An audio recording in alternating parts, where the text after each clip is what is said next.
The Toyota Camry. Easy to find, but difficult to remember. Or at least it used to be. And that's because the Camry is all new and it is way better than it was before. And that means that our list of favorite hybrid sedans is completely shaken up. The Hyundai Sonata Hybrid used to be our favorite, no longer the case. And this battle between Honda Accord and Toyota Camry has never been closer. But the Camry is the new king, and you are gonna wanna know why.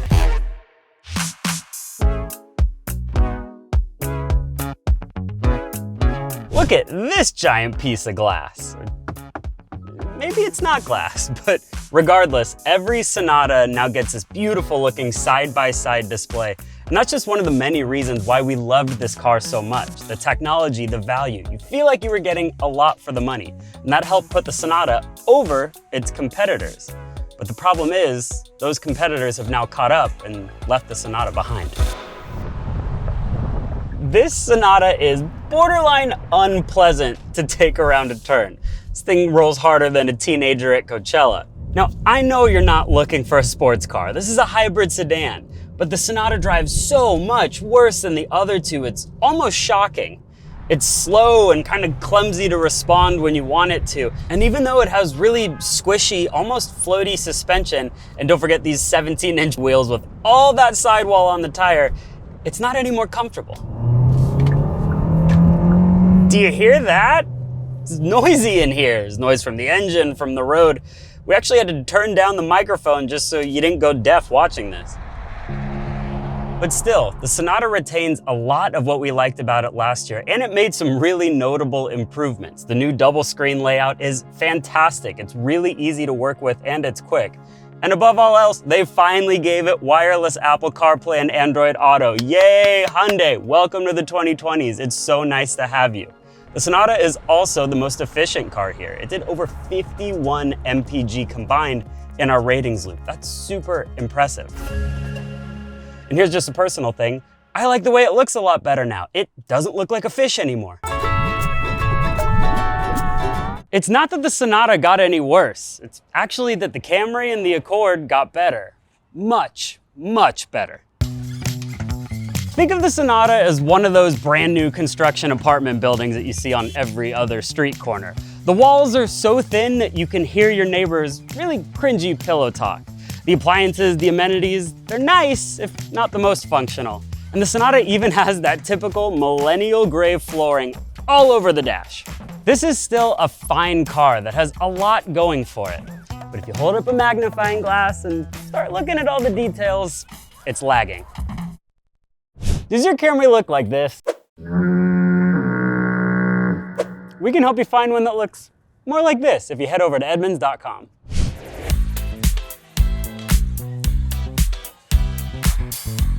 Hey Google, find me the closest Taco Bell. All right, there's a Taco Bell 0. Very important feature, not the tacos, the voice assistant. And it's not just that, it's the Bose audio system, Google Maps. All of that is only available on the Touring trim, the most expensive one in the Accord. That's where we start to get into trouble.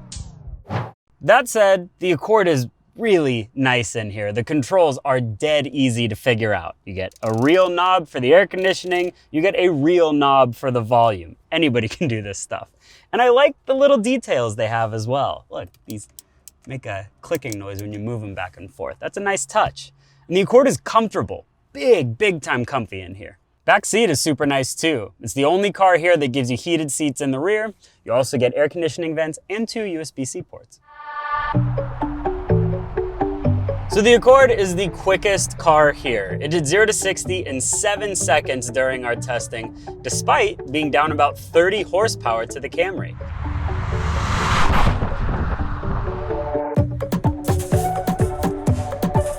And I gotta say, from the driver's seat, it feels the quickest too. Also, it sounds the best. It doesn't sound great, but it sounds the best. This one is also my personal favorite when it comes to handling. It's just so neutral and controlled. You could actually carry some legit speed in the corners if you want to.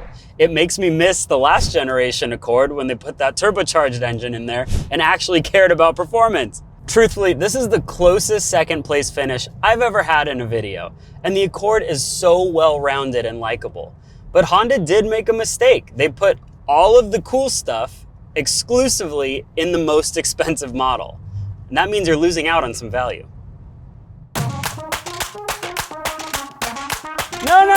No, don't show them the good part first. Show them the part that I hate first. Get over here.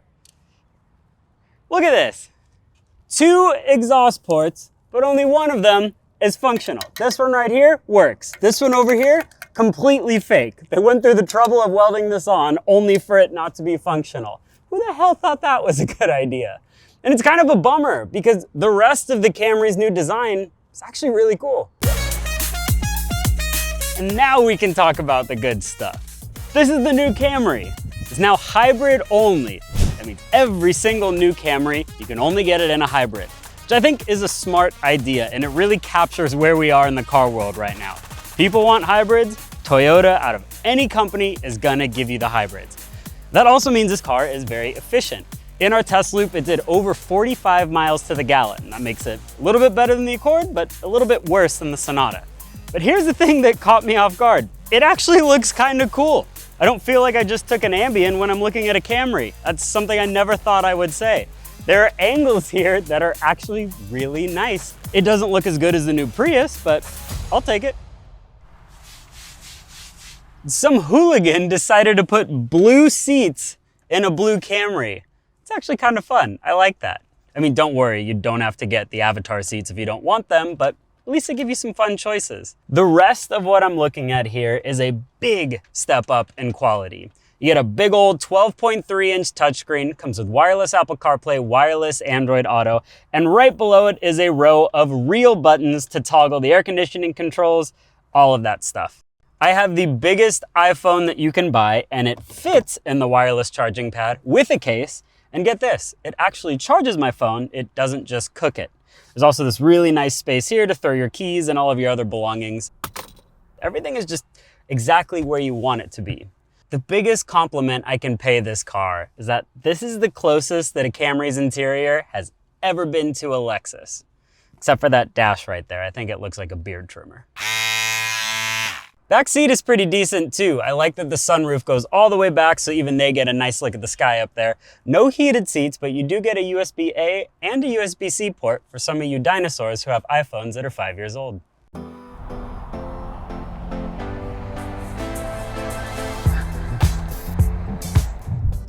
I think the car just called me a short king.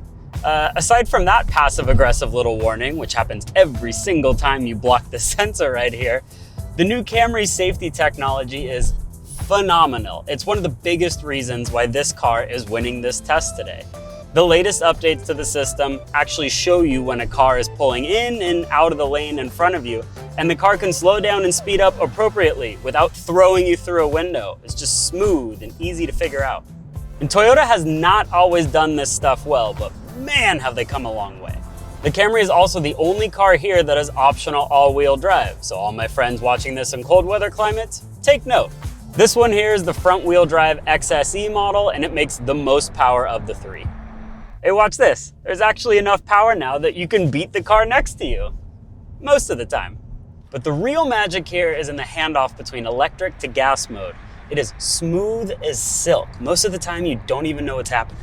I've driven this a couple hundred miles this week. It's not the world's most dynamic car, but I was very surprised with how well it does in the canyons. There's a ton of front axle grip, and I gotta say, they dialed in the steering feel perfectly. Now, most people's Camry experience will be sitting right back there in an Uber on the way to the airport, but know that if you're an enthusiast and you wanna have a little bit of fun behind the wheel, the Camry has you covered. Let's talk trunks. The Accord is the biggest one here of the 3, but these are all absolutely huge. Big suitcases, Costco runs, no problems here. But Sonata is the only one that can do this.